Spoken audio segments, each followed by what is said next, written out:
Thank you, Madam Speaker. Last month, the media highlighted that the trade waste being dumped into the Kinoya Treatment Plant was resulting in the overflow, sometimes that we see in the Rewa River, of untreated sewage into the environment. Honourable, so my question is, Madam please Speaker. Read the question. Madam Speaker, my question to the Minister for Local Government, Housing, Environment, Infrastructure and Transport is how is the Ministry dealing with industries who are dumping chemical waste into the sewage system, thus contributing to the overloading and ineffectiveness of the Kinoya Treatment Plant? Thank you, Madam Speaker. Thank you. I give the floor to the Honourable Minister for Local Government, Housing, Environment, Infrastructure and Transport. You have the floor. Thank you, Madam Speaker, and I also thank the Honourable Leader of the Opposition. Madam Speaker, I will take some time to explain this because there is some new development and new policies coming in place. And it will be good if I can respond in detail rather than the Opposition saying that I am making a ministerial statement. Madam Speaker, Water Authority of Fiji is responsible for the management of wastewater and its treatment in Fiji. Madam Speaker, the liquid trade waste policy and the liquid trade waste customer management plan were recently approved by Cabinet on the 14th February 2017. The objective of the policy and the customer management plan are to facilitate the provision of an effective and efficient management system. Madam Speaker, this system will provide the mechanism for liquid trade waste from industrial and commercial entities, including waste tankers, to discharge into water authorities' wastewater facilities with the intention to protect the environment and human health.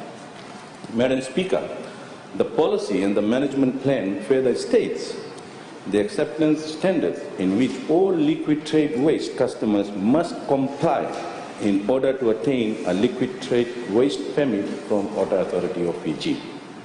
Madam Speaker, in an effort to provide awareness on the liquid trade waste policy, consultations were undertaken in the three divisions, namely Central, Northern and Western. Madam Speaker, nationwide consultations were undertaken to cater for smaller companies such as restaurant owners, hair salons, while individual consultations on a one-to-one basis were undertaken with larger companies.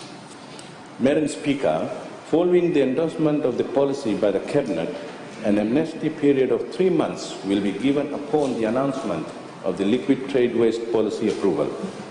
This amnesty period would give the opportunity for all customers to comply. Madam Speaker, all liquid trade waste customers are required to install pre-treatment facilities to initiate waste management at source. The intention is to reduce cost and impact associated with treating chemicals waste and its impact upon discharge into the environment.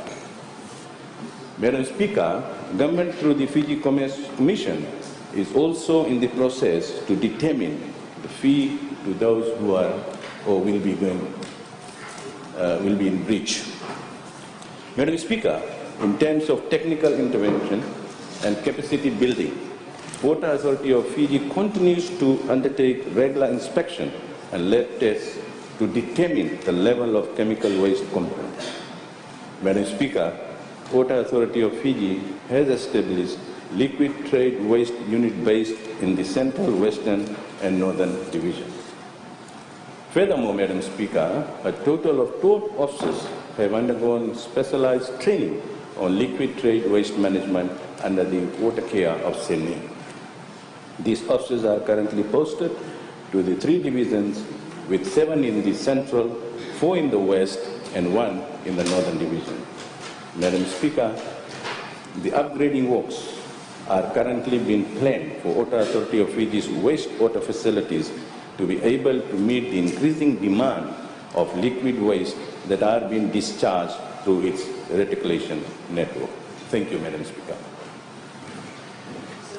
Supplementary question, General Opposition. Supplementary question to the Minister, Madam Speaker. Thank you, Honourable Minister, for your response, but the people in the lower Rewa River who go to the river for their livelihood and sustenance would like to know how soon will this problem be rectified, as they depend on the river for their livelihood. Dio, Mana, Modi, everything there is in the river, and the spillage is going in there. So how soon will that be rectified? Thank you. Honourable Minister. Madam Speaker, as I've stated, in terms of policy, Cabinet has already endorsed that. Now it will be gazetted, and after that, Water Authority will allow 3 months. But in terms of capital development, I've also stated that it will take place in the 2017-18. Thank you. Thank you, Honourable Karawaki. Thank you, Madam Speaker. My question to the Honourable Minister is that all what the Honourable Minister has at the moment is a plan. You actually do not have anything now to control the release of these chemicals into the system. Is that correct? Yes. Thank you, Honourable Minister. That's why I'm saying that now the Cabinet has endorsed the policy with... You don't want to listen? I'm not going to say yes or no. You have to listen what I'm going to say. Madam Speaker, as I've said, the Cabinet has endorsed the policy and it will be implemented in 3 months' time after the Gazette. And they will have legal means of taking actions against those people who are discharging illegally. Thank you. Thank you. I give the floor to the Honourable Nyumatewal. Noikula. Madam Speaker, you know, the Honourable Minister will know that his government has been there for 10 years now. And this is a very old problem. 11 years. And even 3 years now, this new government. So 11.5 years altogether, and the problem is very, very old. And this policy is only coming on the 14th. On the 14th of February. So could you explain to us what's the reason for the delay when you have this problem there all this time? Thank you, Honourable Minister. Well, next year you'll be out.